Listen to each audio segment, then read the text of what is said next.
WIZ, a new broadcasting corporation represented by its chairman, Mr. D. Edgar A. Cabangon.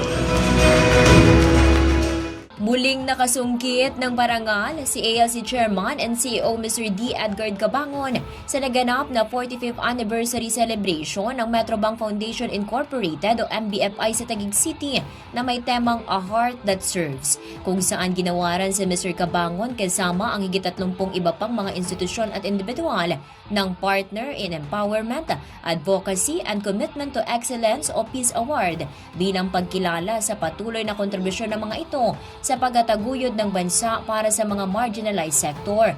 Kaakibat nito, umaasa si Mr. Aniceto Soprepeña, presidente ng MBFI, na gagamitin ng mga ito ang parangal upang patuloy na maisulong ang kanilang magandang advokasya.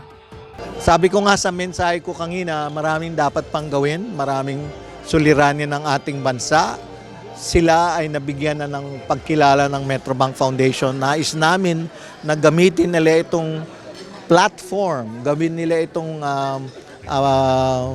vantage point where they can pursue their advocacy.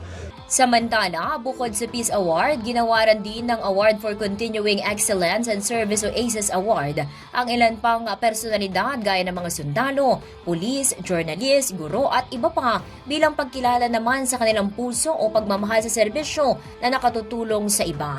Kabilang sa mga ito ang ilang kilalang broadcaster at si AFP Chief of Staff General Romeo Bronner Jr. na umaasang magisilbing inspirasyon sa iba ang kanyang parangal na natanggap.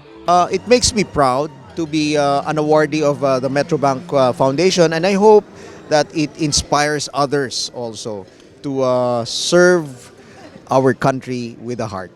Yan ang aking special report. Ito si Patrol 11 Tina Nolasco para sa impilang may todong lakas DWIZ. Nagbabalita ng tama, nagilingkod ng tama.